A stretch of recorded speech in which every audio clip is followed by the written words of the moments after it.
नमस्कार दोस्तों, मेरा नाम हरी सिंह राजपूत है और मैं पिछले 6 साल से एमपीपीएससी एवं व्यापम जो परीक्षाएं हैं उनके लिए विद्यार्थियों को तैयारी करवा रहा हूं।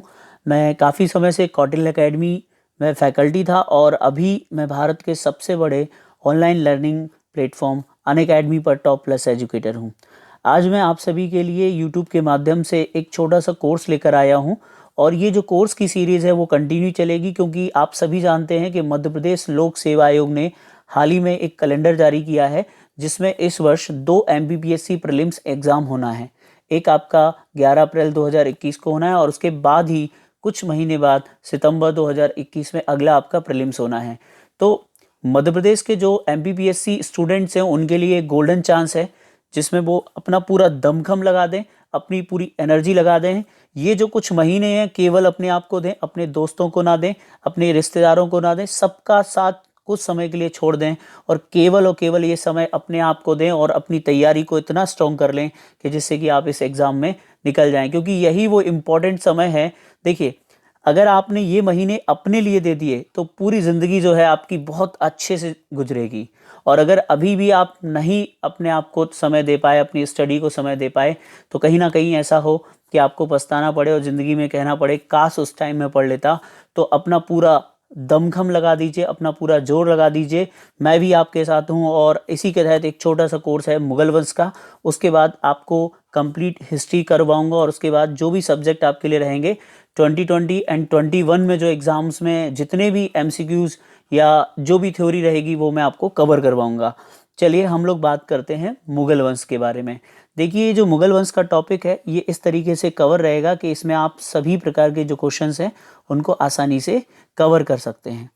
तो मैं आपको बताता हूँ मुगल वंश के बारे में। तो सबसे पहले हम बात करते हैं कि जो मुगल शब्द है उसका मीनिंग क्या होता है। जैसा कि आप सब जानते हैं कि तुर्क और जो मंगोल लोग थे उनके मिलने से, जैसे कि हम सब जानते हैं कि मुगल वंश का संस्थापक बाबर था और बाबर जो है वो तुर्क और मंगोलों की संतान था, यानी वो क्या था, मुगल था। देखिए, मुगल जो है वो दो शब्दों से मतलब दो इसके बारे में मान्यताएं चलती हैं। पहली मान्यता ये है जो इसमें लिखी नहीं है कि फारसी भाषा में ही जो मंगोल हैं, फारसी भाषा में मंगोलों को ही क्या कहते हैं, मुगल कहते हैं। पहली चीज़ तो आपको ये याद रखनी है। सेकंड थिंग कि जो तुर्क और मंगोलों से मिलकर बने थे वो आपके कौन थे, मुगल थे। अब मुगल का जो शाब्दिक अर्थ होता है वो होता है बहादुर, यानी ऐसे लोग जो बहादुर होते हैं उनको मुगल कहते हैं। अब मुगल जो लोग हैं वो अपने आप को तैमूर का वंशज भी कहते थे और अपने आप को, ठीक है, किसका, जैसा कि आप सब जानते हैं कि तैमूर जो कि एक बहुत खतरनाक आक्रमणकारी था और चंगेज खान जो कि और भी खतरनाक आक्रमणकारी था, यानी तो मुगल जो हैं वो दोनों के जो हैं क्या थे, वंशज थे। तो अब सवाल ये उठता है कि ये अपने आप को क्या कहलाना ज़्यादा पसंद करते थे। तो आपको याद रखना है कि जो मुगल्स थे वो अपने आप को तैमूरिया कहते थे, यानी वो तैमूर का वंशज होने पर गर्व करते थे, जबकि वो अपने आप को चंगेज खां का वंशज नहीं बोलते थे। उसके पीछे छोटा सा कारण है। चंगेज खां ने हजारों लोगों की जो है निर्मम हत्या की थी और चंगेज खां पर हजारों लोगों की हत्या का जो है एक तरीके से रक्त बहाने का जो है उसके ऊपर चरित्र पर कलंक था।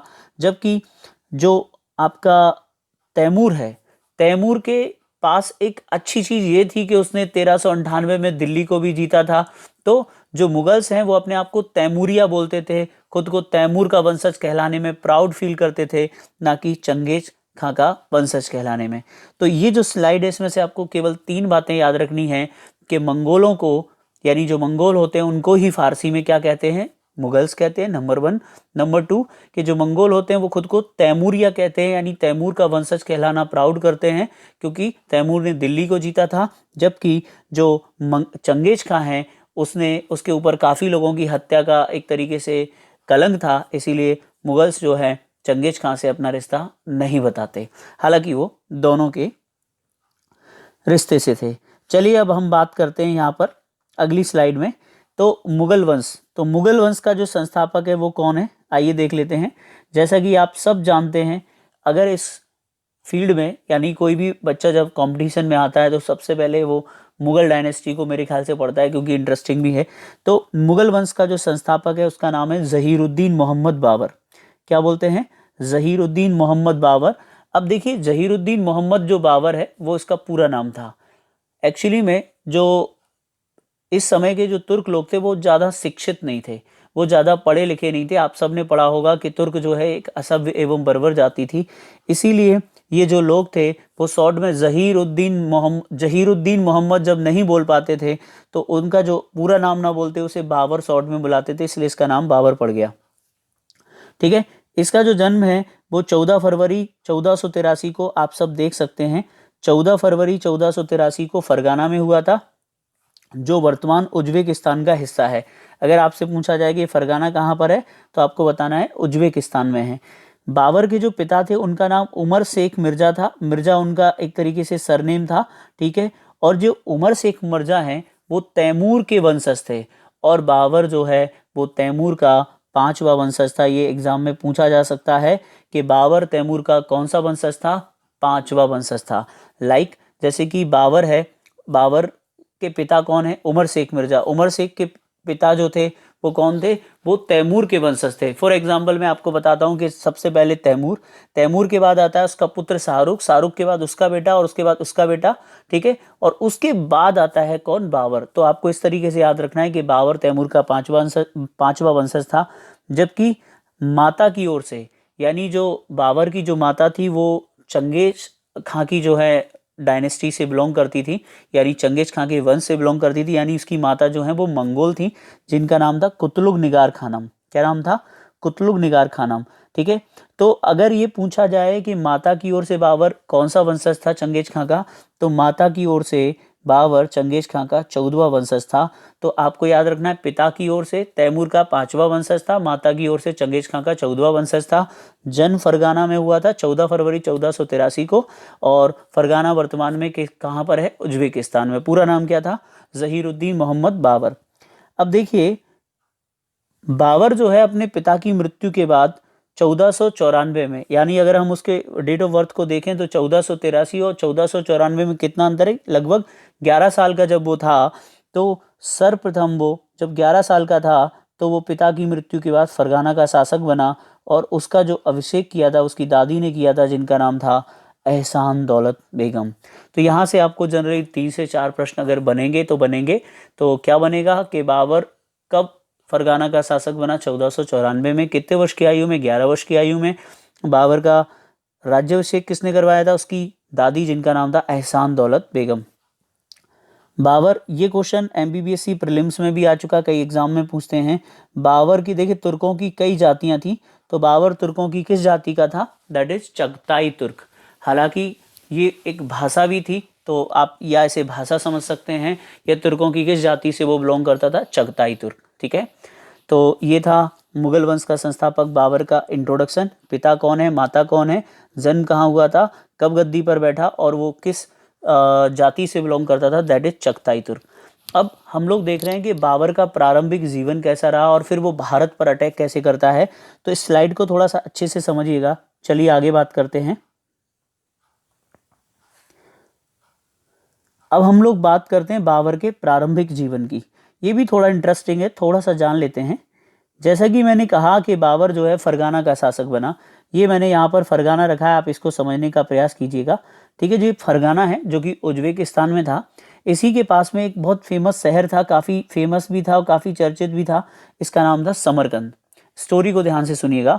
और समरकंद जो है वो स्ट्रेटेजिकल काफ़ी महत्वपूर्ण था। इस पर यानी समरकंद पर 3 लोग अधिकार करना चाहते। नंबर 1 बाबर, नंबर 2 उज्बेक, और नंबर 3 थे सफाविद, जो कि ईरान के लोग थे। ठीक है, अब क्या था कि बाबर का जो पहला एक तरीके से जुनून था, पहला जो एक उसके मन में एक आया कि मैं इसको जीतूं, वो था समरकंद। और इसी के तहत बाबर ने समरकंद पर अटैक कर दिया। प्लीज़ आप लोग केवल मेरी वॉइस सुन रहे होंगे, जब ये लेक्चर आप लोग सुन रहे होंगे तो थोड़ा ध्यान से सुनिए, आपको बहुत अच्छे से समझ में आ जाएगा। तो बाबर ने, जो कि फरगाना का शासक है, उसने समरकंद पर अटैक कर दिया और कुछ समय के लिए समरकंद पर अधिकार कर लिया, पहली चीज़। ठीक है, अब यहाँ पर क्या होता है कि जैसे ही उसने समरकंद पर अधिकार किया, वैसे ही उज्बेकों के एक सरदार थे जिनका नाम था साहिवानी खां। इन्होंने जो है क्या कर दिया, अटैक कर दिया, किस पर, समरकंद पर। सवानी खां, या इनको बोलते थे साहिवानी खां, जो कि बहुत खतरनाक उज्बेक सरदार था, इसने क्या किया, समरकंद पर अटैक कर दिया। यानी अगर मैं कहूँ आपसे कि बाबर और साहिवानी खां के बीच में युद्ध हुआ, तो बिल्कुल आप सही समझ रहे हैं। और साहिवानी खां ने बाबर को समरकंद से खदेड़ दिया और बाबर को यहाँ से लौटना पड़ा। कहाँ से? यानी उसके हाथों से क्या निकल गया? समरकंद।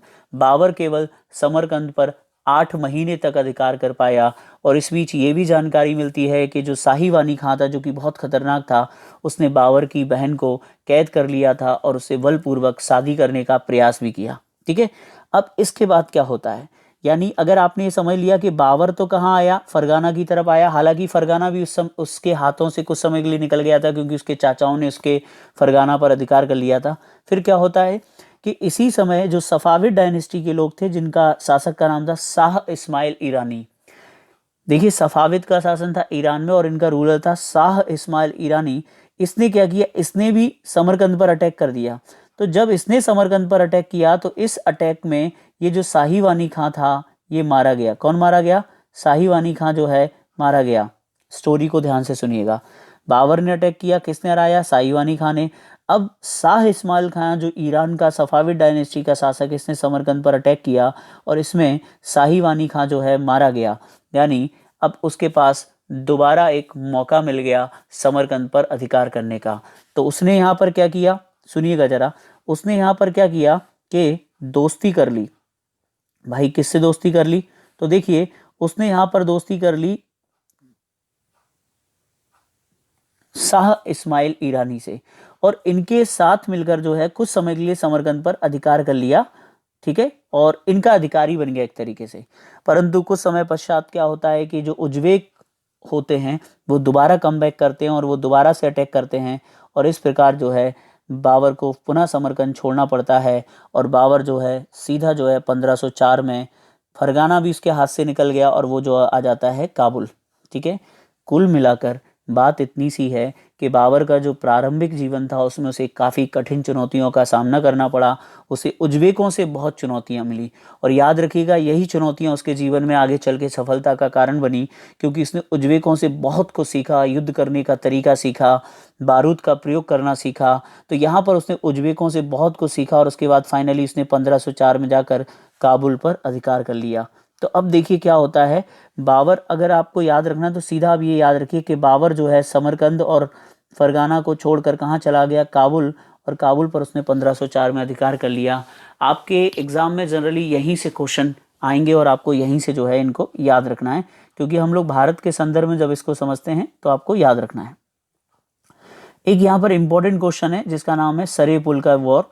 देखिए, 1501 में जब उसने समरकंद पर अधिकार किया था बाबर ने, तो 8 महीने तक उसका शासन रहा था।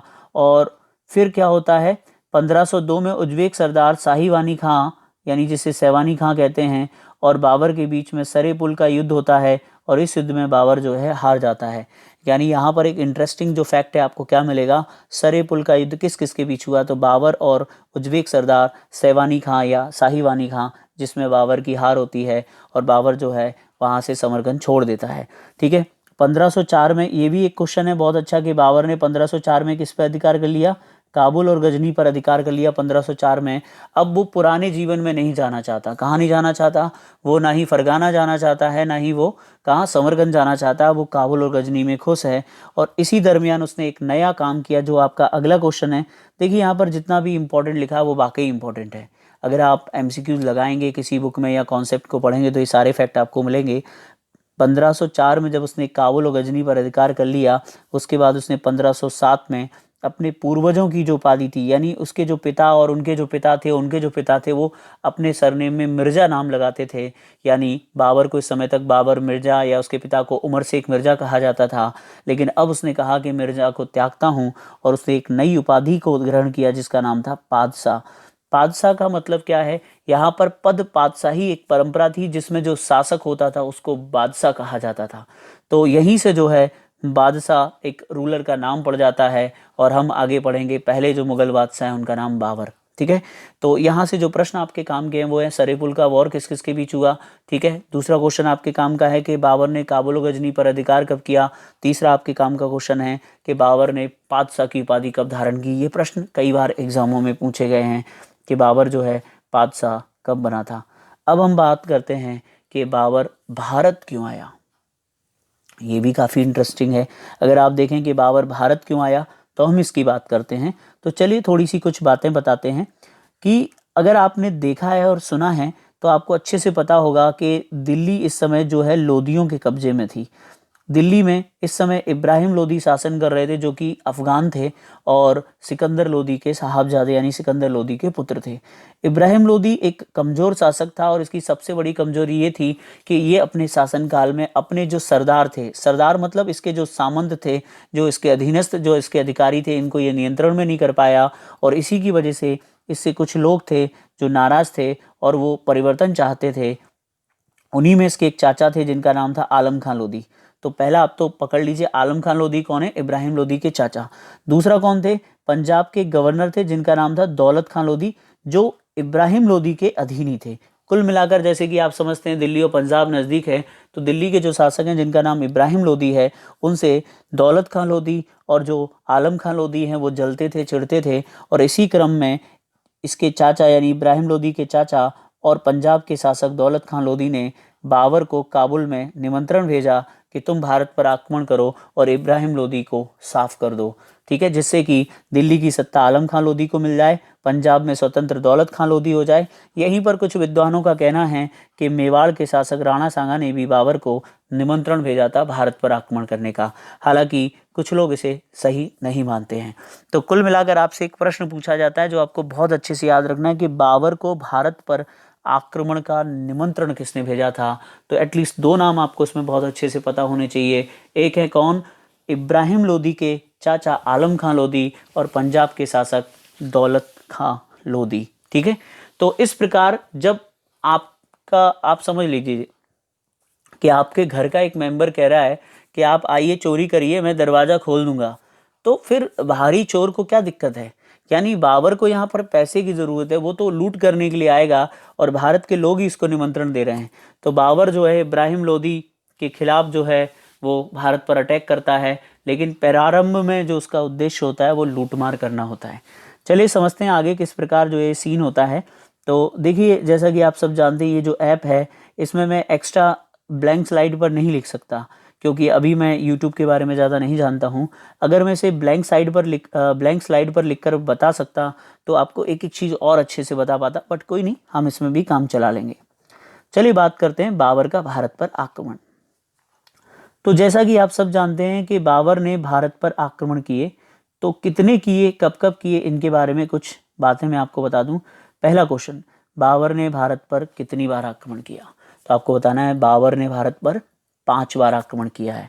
देखिए 5 बार आक्रमण अलग हैं और वो जो 4 युद्ध है ना, पानीपत, खानवा, चंदेरी और घाघरा, वो अलग हैं, ठीक है। तो पहला प्रश्न आपका यहाँ पर बनेगा कि बाबर ने भारत पर कितने आक्रमण किए? आपका आंसर होगा 5। देखिए बाबर कोई बेवकूफ़ तो था नहीं कि वो सीधा जो है इब्राहिम लोदी के खिलाफ सीधा दिल्ली में घुस जाएगा और वो उन पर इतना भरोसा कर लेगा, दौलत खान लोदी पर और आलम खान लोदी पर, ठीक है। तो उसने क्या किया, प्रारंभ में भारत के समीपवर्ती क्षेत्रों पर आक्रमण किए और पहला अटैक 1519 में किया। कहाँ पर? प्रथम अभियान के तहत उसने 1519 में भारत की सीमा पर स्थित बाजौर एवं भीरा 2 किले थे। बाजौर एवं भीरा नामक 2 किले थे जो भारत के बॉर्डर पर स्थित थे। कुल मिलाकर अगर आप इन्हें भारत का प्रवेश द्वार कह सकते हैं, बाजौर एवं भीरा को, तो कह सकते हैं। तो यहाँ पर अटैक करता है और यहाँ पर एक यूसुफ जाति का शासन था। यूसुफ जाति आपने सुना होगा, पाकिस्तान में ये जाति रहती है। मलाला यूसुफ जई का नाम सुना होगा, जिन्हें नोबेल प्राइज़ भी मिला है, पाकिस्तान से बिलोंग करती थी। तो 1519 में बाबर ने यहाँ पर अटैक किया और यूसुफ जाति के लोगों को हराकर बाजौर एवं भीरा के किले पर अधिकार कर लिया। अब यहाँ से एक प्रश्न बनेगा, नंबर 1 प्रश्न क्या बनेगा? बाबर का भारत पर पहला आक्रमण कब हुआ?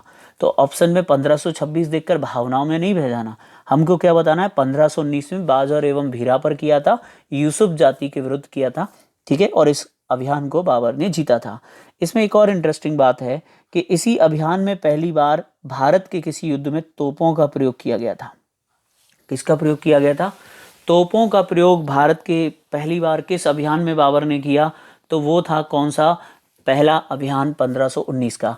हालांकि बड़े तौर पर जब भी ये प्रश्न आता है वो पूछा जाता है कि भारत के किस युद्ध में तोपों का पहली बार प्रयोग किया गया, दैट इज पानीपत फर्स्ट। वो सही बात है, ये अटैक था, इसमें भी उसने बारूद का इस्तेमाल किया था, तोपों का इस्तेमाल किया था, बट बड़े युद्ध पर हम पानीपत को ही सही मानते हैं। चलिए, पहला अभियान हो गया। फिर उसके बाद बाबर जो है लौट जाता है। दूसरे अभियान में उसने क्या किया, 1519 में पेशावर पर आक्रमण किया और यहाँ भी जो है इसने अधिकार कर लिया, लूटपाट की। तीसरे अभियान में उसने किया 1520 में बाजौर एवं भीरा, क्योंकि वो लौट कर चला जाता था काबुल और गजनी, तो बाजौर एवं भीरा पर दोबारा अटैक किया और उसने फिर सियालकोट और सैयदपुर को भी इस वर्ष जीत लिया। यानी तीसरे अभियान में उसने सियालकोट और सैयदपुर को भी जीत लिया। अब गौर फरमाइएगा, चलिए थोड़ा सा मैं भी आपको बताता हूँ।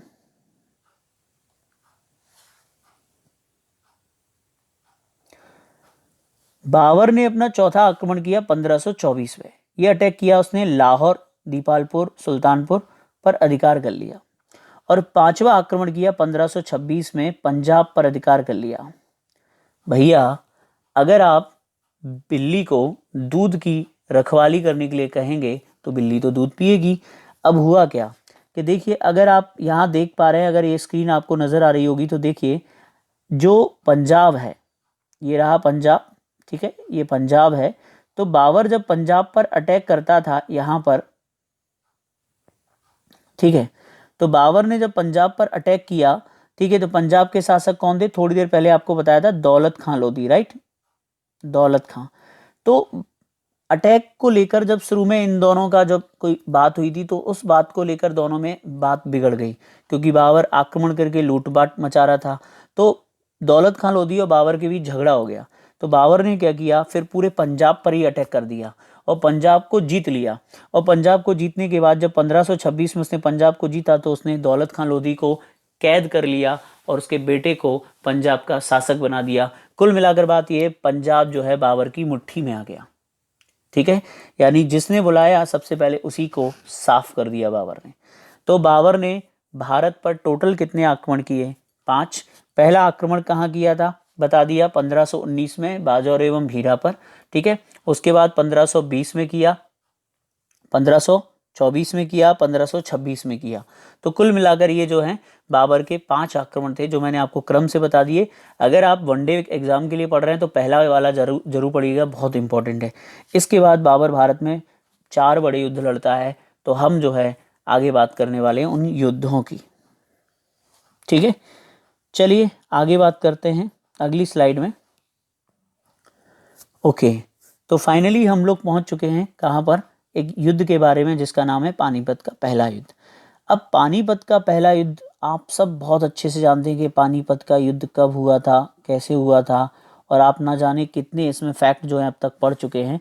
तो अब ये भी मैं आपको बताता हूँ कि पानीपत का युद्ध किस तरीके से आपको याद रखना है।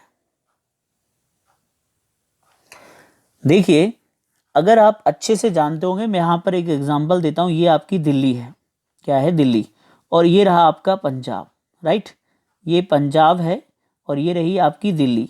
पंजाब और दिल्ली के बीच में एक ही राज्य पड़ता है जिसका नाम है हरियाणा। कौन सा राज्य है, हरियाणा। जैसे कि आप अभी देख रहे होंगे वर्तमान में किसान आंदोलन चल रहा है, तो पंजाब के जो किसान हैं वो कहाँ पर, हरियाणा बॉर्डर पर दिल्ली से पहले जो है डटे हुए हैं। तो बाबर जब इस तरफ से आएगा तो यहाँ पर भिड़ेगा, और इधर से दिल्ली का शासक आएगा तो यहाँ पर भिड़ेगा। और जो पानीपत का मैदान है वो कहाँ पर है, हरियाणा में है। तो बाबर, क्योंकि बाबर ने पंजाब पर कब्जा कर रखा है, तो बाबर जो है पंजाब से आगे बढ़ता है और वो पानीपत के मैदान में पहुंच जाता है। और दिल्ली का जो शासक होता है इब्राहिम लोदी, और उसने अपने ग्वालियर के मित्र विक्रमजीत सिंह तोमर को बुला लिया। विक्रमजीत सिंह तोमर जो हमारे यहाँ से थे, उनको फ़ोन करके बुला लिया, क्योंकि वो उनके मित्र भी थे और उनके सामंत भी थे। तो दिल्ली से आए इब्राहिम लोदी और उनके फ्रेंड विक्रमजीत सिंह तोमर, और यहाँ से आए कौन, बाबर और उसका बेटा उसका जो हुमायूं है वो उस समय बदख्शां में था, और बाबर ने उसे बुलवाया कि भाई इंपॉर्टेंट और निर्णायक लड़ाई है, आप भी आ जाओ। तो इस प्रकार बाबर की सहायता के लिए हुमायूं आ गया और इब्राहिम लोदी की सहायता के लिए विक्रमजीत, यानी मुकाबला बराबर बराबर का है, 2-2 लोग दोनों साइड। मैदान कहाँ है, पानीपत का, किस राज्य में है, हरियाणा में है। तारीख क्या थी, 21 अप्रैल 1526। तो 21 अप्रैल 1526 को 2 शक्तियां जो हैं एक दूसरे से टकराने जा रही हैं। एक तरफ है इब्राहिम लोदी और बाबर, ठीक है, एक तरफ है इब्राहिम लोदी और दूसरी तरफ है बाबर, या ऐसा भी कह सकते हैं एक तरफ है अफगान और दूसरी तरफ है मुगल। ठीक है, अब इस युद्ध में कुछ महत्वपूर्ण बातें आपको बहुत अच्छे से याद रखनी है। जैसे कि इब्राहिम लोदी के पास करीब 1 लाख की सेना थी। कितनी सेना थी? 1 लाख। परंतु उसकी सेना में संगठन का अभाव था, उसकी सेना में आपस में तालमेल का अभाव था। जबकि बाबर के पास, अकॉर्डिंग टू बाबरनामा, बाबर ने अपनी आत्मकथा में लिखा कि इस युद्ध को जीतने के लिए उसने केवल 12,000 सिपाहियों का इस्तेमाल किया, परंतु ज़्यादातर इतिहासकार बताते 25,000 सिपाही थे। यानी इब्राहिम लोदी के पास 1 लाख की सेना और बाबर के पास 25,000 की सेना। ठीक है, यहाँ तक बात समझ में आ गई। दोनों जब एक दूसरे के आमने सामने हुए, लेकिन बाबर के पास कुछ एडवांटेज था। नंबर 1, बाबर ने इस युद्ध में तुगलमा युद्ध नीति का प्रयोग किया। बाबर ने इस युद्ध में मजबूत तोपखाने का प्रयोग किया और तोपों को सजाने के लिए एक उस्मानी विधि का प्रयोग भी किया था। बाबर ने अपने तोपखाने का जो हेड है या निशानची, जो बाबर के बहुत प्रसिद्ध थे, उनका नाम था अली तथा मुस्तफ़ा को बनाया। और बाबर का कुशल नेतृत्व भी था, क्योंकि बाबर के पास कई सारे युद्धों का अनुभव था। तो इस युद्ध में तुगलमा युद्ध नीति, ठीक है, और प्रसिद्ध निशानची क्या? अली तथा मुस्तफ़ा। तीसरा, तोपखाने का प्रयोग। और चौथा, बाबर का कुशल नेतृत्व। लेकिन ये सारी चीज़ों का जो मैंने आपको एग्जाम्पल दिया वो तभी होते हैं सही से जब आदमी में नेतृत्व अच्छा हो, क्योंकि सामने 1 लाख की फौज है और आप 25 से आ रहे हैं, तो कहीं ना कहीं लीडरशिप बहुत इंपॉर्टेंट होगी। तो जब भी ये प्रश्न आए कि पानीपत के प्रथम युद्ध में बाबर की जीत का मुख्य कारण क्या था, आपको कोई भी ऑप्शन दिया हो, आपको आंसर डी बताना है, यानी बाबर का कुशल नेतृत्व। सबसे इंपॉर्टेंट क्या माना जाएगा? बाबर का कुशल नेतृत्व, क्योंकि उसी का तो ये नेतृत्व था कि उसने 1 लाख लोगों के सामने अपने आप को खड़ा किया और मजबूत स्थिति में पहुंचाया। इस युद्ध का परिणाम ये रहा कि बाबर ने मजबूत तोपखाने और तुगलमा युद्ध नीति के दम पर पानीपत के प्रथम युद्ध में इन दोनों को जो है मार गिराया। किसको मार गिराया? इब्राहिम लोदी युद्ध भूमि में मारा गया और उसका मित्र विक्रमजीत तोमर भी युद्ध भूमि में मारा गया। इस युद्ध के बाद आगरा और दिल्ली पर आसानी से जो है बाबर का अधिकार हो गया। किसका अधिकार हो गया? बाबर का अधिकार हो गया। और यही वो युद्ध था जिस युद्ध के बाद भारत में मुगल वंश की नींव पड़ी। तो कभी पूछा जाए भारत में मुगल वंश की स्थापना किस युद्ध के बाद हुई? पानीपत के प्रथम युद्ध के बाद। पानीपत का प्रथम युद्ध कब हुआ? 21 अप्रैल 1526 को। इस युद्ध में बाबर ने किसका प्रयोग किया था? तोपखाने का प्रयोग किया था। 2 निशानची बहुत इंपॉर्टेंट है, अली तथा मुस्तफ़ा, में बार बार नाम ले रहा हूँ, इनका भी इस्तेमाल किया था। और बाबर का कुशल नेतृत्व। अब आपके दिमाग में होगा कि तुगलमा युद्ध नीति क्या होती है? सर ये बता दो। इसको बोलते हैं तुगलमा युद्ध नीति। इसमें क्या होता है? दुश्मन को 2 ओर से हमला करते हैं, राइट और लेफ्ट से, यानी पूरी सेना को सामने से हमला नहीं करते, एक दाएं से और कुछ सेना बाएं से सामने वाले की सेना पर हमला कर देती है। दैट इज कहते हैं तुगलमा युद्ध नीति। पूछा जाए किससे सीखी थी बाबर ने? वही उज्बेक, वो उज्बेक सरदार, मैंने बताया था ना, उज्बेकों से कई सारे जो उसने युद्ध लड़े थे। चलिए, तो बाबर जो है आया था कहाँ से भैया? एक प्रश्न पूछेंगे, बाबर भारत में कहाँ से? काबुल से। क्योंकि लास्ट में बाबर ने कहाँ पर अपना नियंत्रण कर लिया था, शासन कहाँ पर स्थापित किया? काबुल का शासक बन चुका था वो। और काबुल के, देखिए काबुल जो एक पहाड़ी इलाका है, अफगानिस्तान में है, तो वहाँ पर बहुत ज़्यादा फर्टाइल लैंड नहीं थी, बहुत ज़्यादा रिच एरिया नहीं था, यानी वो गरीब था।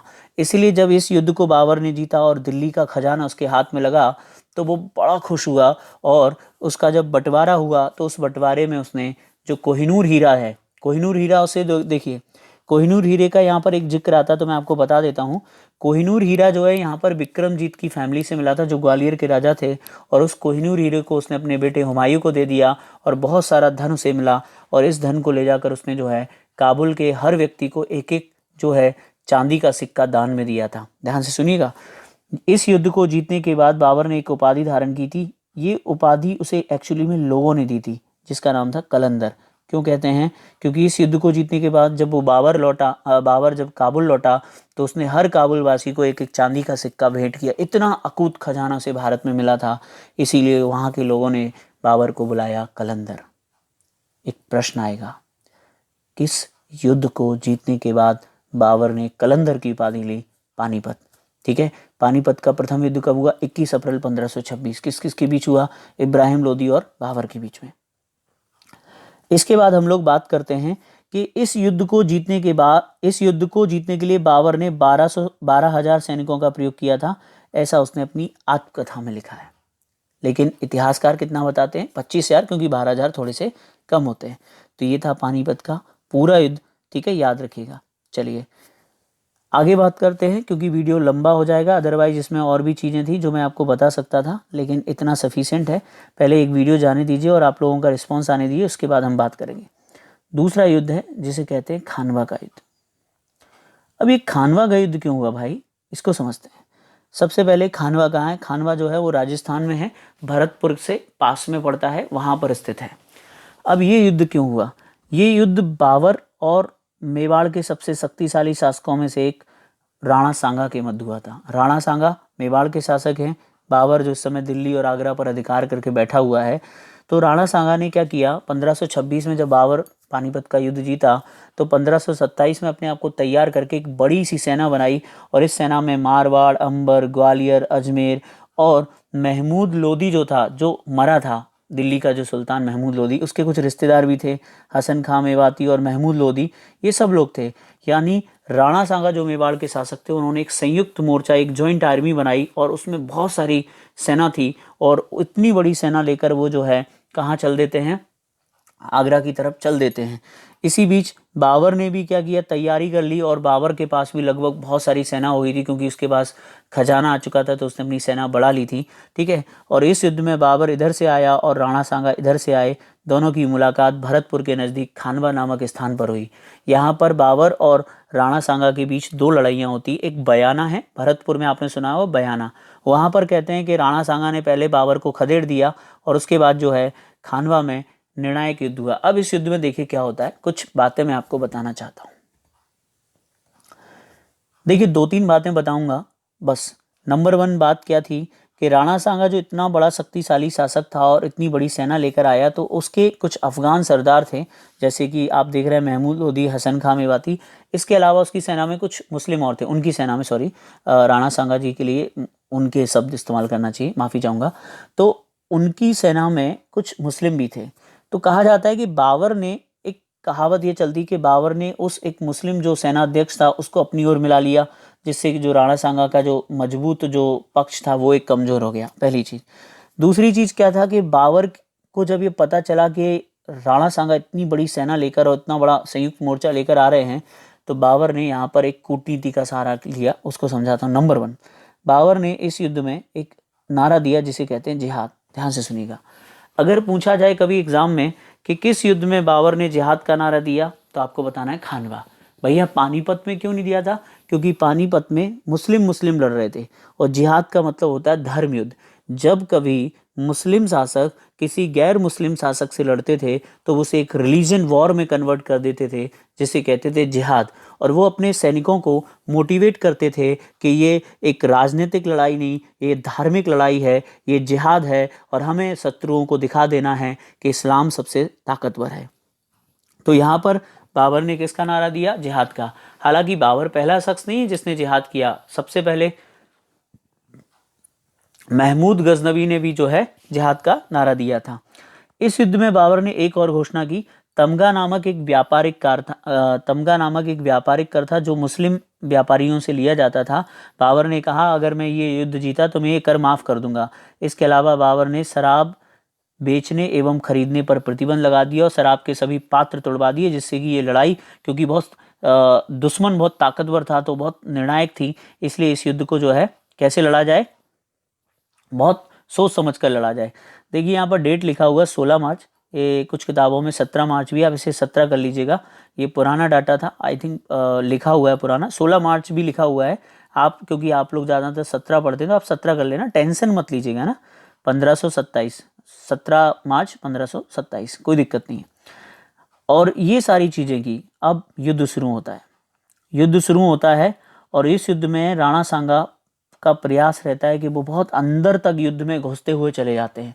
यानी वो मुगलों की सेना को पार करते हुए बाबर पर अटैक करने के लिए जाते हैं, तभी वो घिर जाते हैं। और जब वो घिर जाते हैं तो यहीं पर वो घायल हो जाते हैं। क्या हो जाते हैं? घायल। और घायल जब हो गए तो उनके जो साथी होते हैं वो उनको लेकर युद्ध भूमि से चले जाते हैं। और जैसी ये खबर उनकी सेना में फैली कि राणा सांगा घायल हो गए, देखिए राणा सांगा के बारे में मैं आपको बताना भूल गया।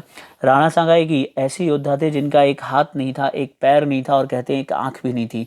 शरीर पर 80 घाव थे, तब भी ये योद्धा हमेशा युद्ध के लिए तत्पर रहता था, बहुत ही शक्तिशाली शासक थे राणा सांगा। तो यहाँ पर जब ये युद्ध में घायल हुए तो यहाँ से इनके साथियों ने इन्हें निकाल लिया और आगे जाके वो युद्ध नहीं करना चाहते थे उनके साथी, तो उन्होंने 1528 में जहर देकर उनको मार डाला था, यानी राणा सांगा को जहर देकर मार दिया गया।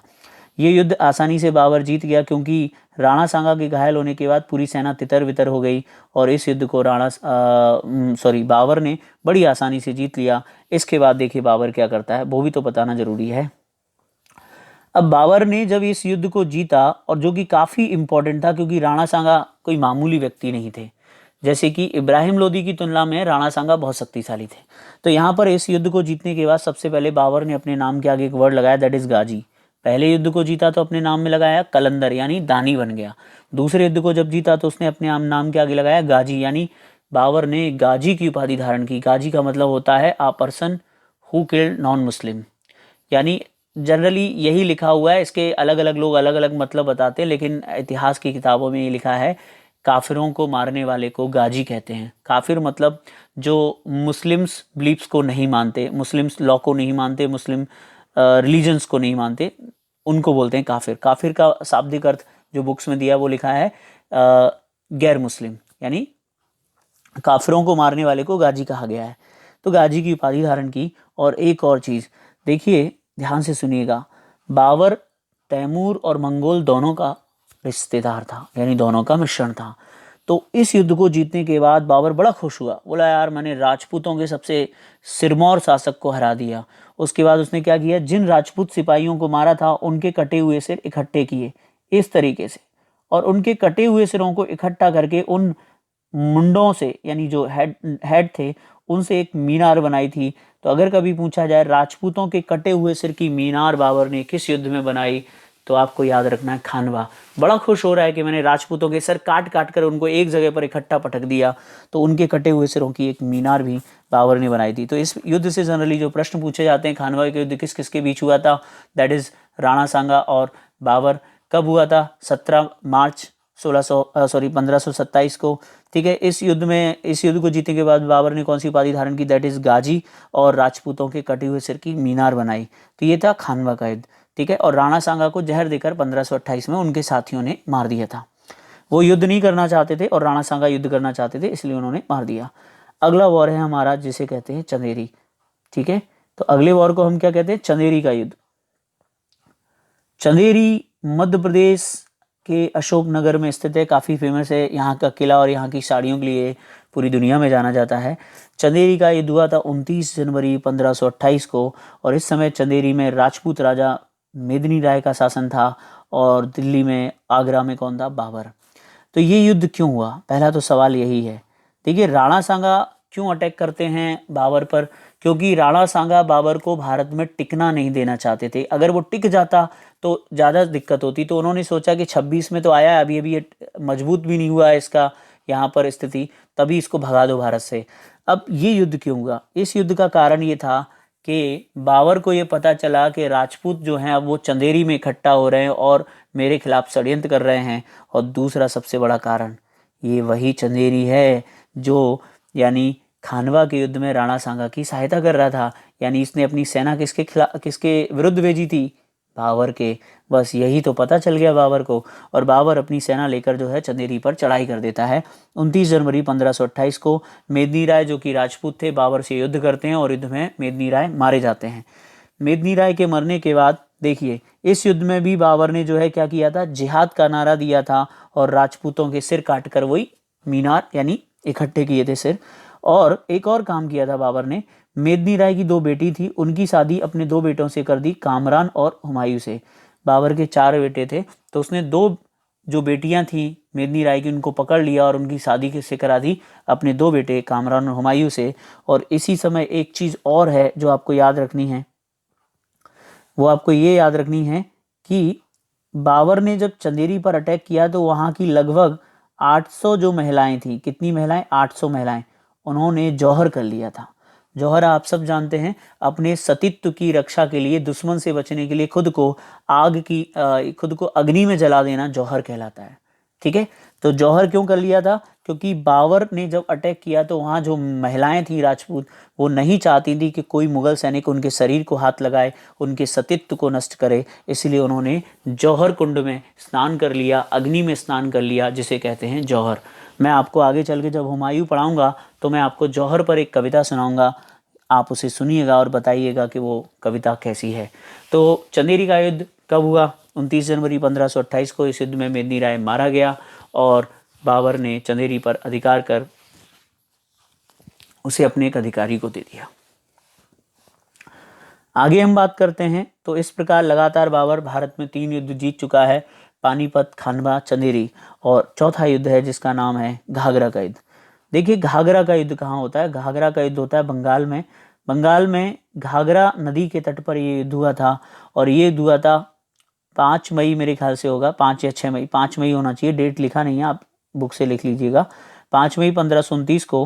देखिए अगर कोई ईयर को लेकर कोई इशू रहा करे ना, तो आप कोई भी बुक जो आपके पास ऑथेंटिक बुक है उसमें से देखकर लिख सकते हैं, ऐसा जनरली कोई दिक्कत नहीं होती। एक्चुअली में नोट्स बने हुए हैं तो बहुत अच्छे हैं, ये प्रीलिम्स के लिए नोट्स बहुत अच्छे हैं। तो 5 मई 1529 को घाघरा का युद्ध हुआ, और इस युद्ध में आप फिर भी एक बार चेक कर लीजिए, अगर आपको थोड़ा सा भी लगे तो आप एक बार देख लेना, है ना। तो इस युद्ध में बाबर ने अटैक किया, और इस युद्ध में सामने कौन थे? अफगान थे। देखिए अफगान कौन है? ये महमूद लोदी वो था जो खानवा के युद्ध में राणा सांगा का साथ दे रहे थे। अब महमूद लोदी कौन है? महमूद लोदी एक्चुअली में इब्राहिम लोदी का भाई, और ये अपनी भाई की मौत का बदला लेना चाहता है। तो पहले राणा सांगा के पास गया, हार गया, तो अब आया ये बंगाल के शासक नुसरत शाह। बंगाल के शासक नुसरत शाह जो कि अफगान थे, क्योंकि महमूद लोदी भी अफगान था, तो अफगान अफगान भाई थे। तो नुसरत शाह से उसने सेना ली, और सेना लेने के बाद लगभग 1 लाख की सेना इकट्ठी कर ली। कितनी? 1 लाख की। किसने? महमूद लोदी जो अफगानों का लीडर बन गया, और उसने जो है नुसरत शाह से मदद लेकर 1 लाख की सेना इकट्ठी कर ली, और जो है वो आगे बढ़ने लगा। इसकी खबर पाते ही बाबर जो इसे रोकने के लिए बढ़ता है, और घाघरा नदी के तट पर दोनों सेनाओं में भीषण युद्ध होता है। यह एकमात्र युद्ध था बाबर का जो जल और थल दोनों में लड़ा गया, यानी पानी में भी लड़ाई चल रही थी और जमीन पे भी लड़ाई चल रही थी। इस युद्ध में बाबर आसानी से जीत गया, और इस युद्ध को जीतने के बाद बाबर ने नुसरत शाह जो कि बंगाल के शासक है, नुसरत शाह कौन है? बंगाल के रूलर हैं, उनसे एक संधि की और कहा कि तुम मेरे दुश्मनों को कभी पनाह नहीं दोगे। उसके दुश्मन कौन थे? जो अफगान थे या जो भी उसके विरोधी थे, उनको वो पनाह नहीं देंगे। नुसरत शाह ने समझौता को मान लिया, और इस युद्ध को बाबर ने आसानी से जीत लिया था। महमूद लोदी फिर भाग जाता है। तो घाघरा के युद्ध में बाबर ने अफगानों की शक्ति को नष्ट कर दिया। इस युद्ध को जीतने के बाद बाबर का साम्राज्य ऑक्सस से लेकर घाघरा तक और हिमालय से लेकर ग्वालियर तक फैल गया। ऑक्सस मतलब वहीं उज्बेकिस्तान से लेकर और कहाँ तक फैल गया? हिमालय तक फैल गया। और ये काफ़ी इंपॉर्टेंट बात है। तो बाबर ने 4 लगातार युद्ध भारत में जीते। 1526 में पानीपत, और 27 में खानवा, 28 में चंदेरी, और 29 में घाघरा का युद्ध जीता। ठीक है, तो इन चारों युद्धों को जीतने के बाद अब हम आगे बढ़ते हैं और कुछ बातें और बाबर की करते हैं, उसके बाद ख़त्म कर देंगे। बाबर की उपलब्धियाँ। देखिए बाबर की उपलब्धियाँ क्या है, मैं आपको बता देता हूँ। बाबर कुषाणों के बाद पहला ऐसा शासक था जिसने काबुल और कंधार को नियंत्रण में रखा। ये भी एक क्वेश्चन आपका बन सकता है। यानी कनिष्क, आपने सुना होगा कुषाण शासक, वो एक ऐसा शासक था जिसने क्या किया था? काबुल और कंधार को नियंत्रण में रखा था। और उसके बाद बाबर ऐसा शासक था जिसने आगरा से लेके, मतलब आगरा, ग्वालियर और बंगाल तक पूरा, और काबुल कंधार तक नियंत्रण बनाए रखा। दूसरी बात, इसने भारत में राजपूतों एवं अफगानों की शक्ति को समाप्त कर दिया, क्योंकि बाबर के आने से पहले राजपूत और अफगानी पावरफुल थे, दोनों की शक्ति को डाउन करके एक तीसरी शक्ति का उदय कर दिया जिन्हें मुगल कहते हैं। तीसरा, भारत में मुगल साम्राज्य की स्थापना बाबर ने की 1526 के पानीपत के पहले युद्ध, जो कि पौने 2 वर्षों तक जीवित रहा। बाबर एक योग्य शासक, कुशल सेनानायक और महत्वाकांक्षी बादशाह था। बाबर के बारे में एक अंग्रेज इतिहासकार ने कहा था, यदि बाबर का पालन पोषण इंग्लैंड में होता और ऑक्सफोर्ड यूनिवर्सिटी में वो पढ़ा लिखा होता और वहाँ पर इंग्लैंड में उसकी शिक्षा दीक्षा होती, तो शायद वो विश्व का एक महान शासक होता। ठीक है, ये कुछ बातें जान लेने के बाद अब हम बात करते हैं कुछ और बिंदुओं की। 2 स्लाइड और हैं, फटाफट इसको समझते हैं और इस लेक्चर को क्लोज करते हैं। देखिए बाबर की जो मृत्यु है 26 दिसंबर 1530 में आगरा में हुई, और उसे आगरा के आराम बाग का नाम नूरे अफगान था। इस नूरे अफगान बाग को बाबर ने ही आगरा में बनवाया था।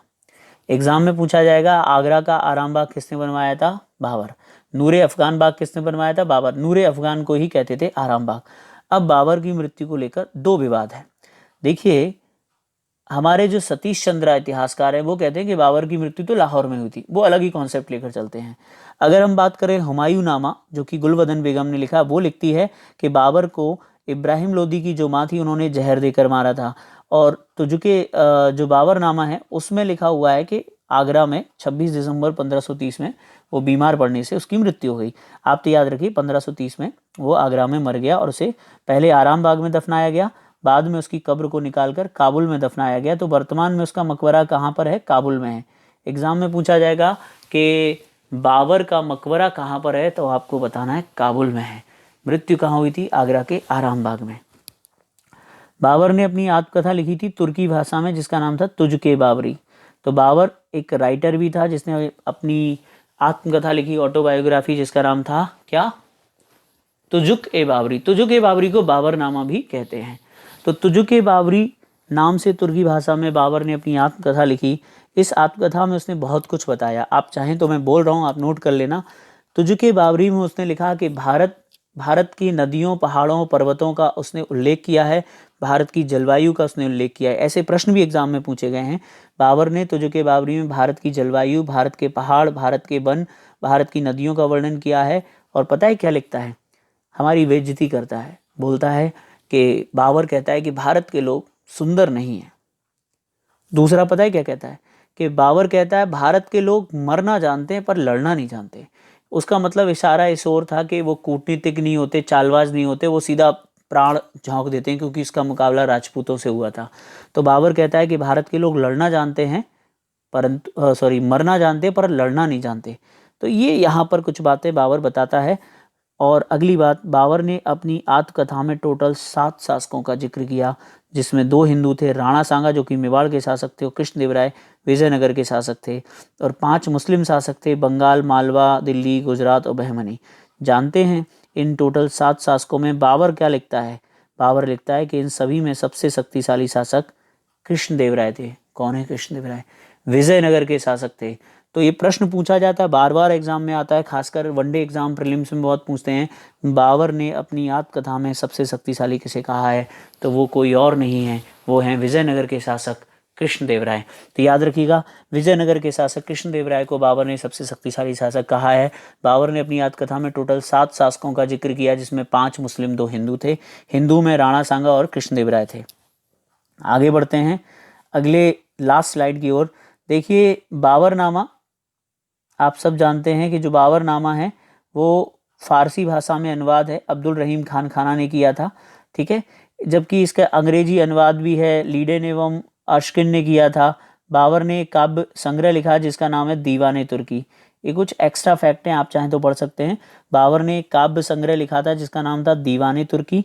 बाबर ने खते बाबरी नामक भी जो है एक लिपि का आविष्कार किया था लिखने के लिए। ठीक है, और मुबैयान नामक पद्य शैली चलाई थी। ये पद्य शैली का मतलब है जिस प्रकार चौपाई होती है, दोहा होता है, रोला होता है, उल्लाला होता है, छंद होते हैं मात्राओं के आधार पर, तो ये पद्य को लिखने का एक तरीका होता है। ठीक है, आप जानते हो ना, अलग अलग चीज़ें होती हैं। सुन केवट के बैन प्रेम लपेटे अटपटे विहसे करुणा नैन। तो पढ़ने का जो तरीका होता है उसे कहते हैं पद्य शैली। तो मुबैयान नामक एक पद्य शैली चलाई थी बाबर। ठीक है, बाबर ने एक मापने के लिए गजे बाबरी नामक एक पैमाना चलाया था। ठीक है, और बाबर ने नूरे अफगान नामक या आराम बाग नामक जो है आगरा में आराम बाग का जो है निर्माण करवाया था। और लास्ट चीज़ आपको याद रखनी है, बाबर अपने साथ 2-3 महत्वपूर्ण खेल लेकर आया था, जिसमें गंजीफा और इश्कबाजी है। इश्कबाजी कबूतरों का खेल था जो बाबर को सबसे ज़्यादा प्रिय था। तो ये है ज़हीरुद्दीन मोहम्मद बाबर। ठीक है, तो एक बार पुनः जल्दी में मैं आपको रिपीट करके बता देता हूँ, क्योंकि इसमें देखिए लिखने का ऑप्शन नहीं आता, दिक्कत ये है। जल्दी से आपको बता देता हूँ। बाबर का जो पहला युद्ध हुआ था वो कौन सा हुआ? पानीपत का प्रथम युद्ध 21 अप्रैल 1526 को। दूसरा युद्ध उसका कौन सा हुआ? खानवा का युद्ध 17 मार्च से कर लीजिएगा 1527 को। तीसरा युद्ध कौन सा हुआ? चंदेरी 29 जनवरी 1528 को। चौथा 5 मई 1529 को हुआ है घाघरा का युद्ध। और उसके बाद बाबर की ये सभी उपलब्धियाँ। उम्मीद करता हूँ कि आपको बाबर बहुत अच्छे से समझ में आया होगा। अगर इस लेक्चर को अगर आप लोग पसंद करते हैं और ये आपको बहुत अच्छे से समझ में आता है।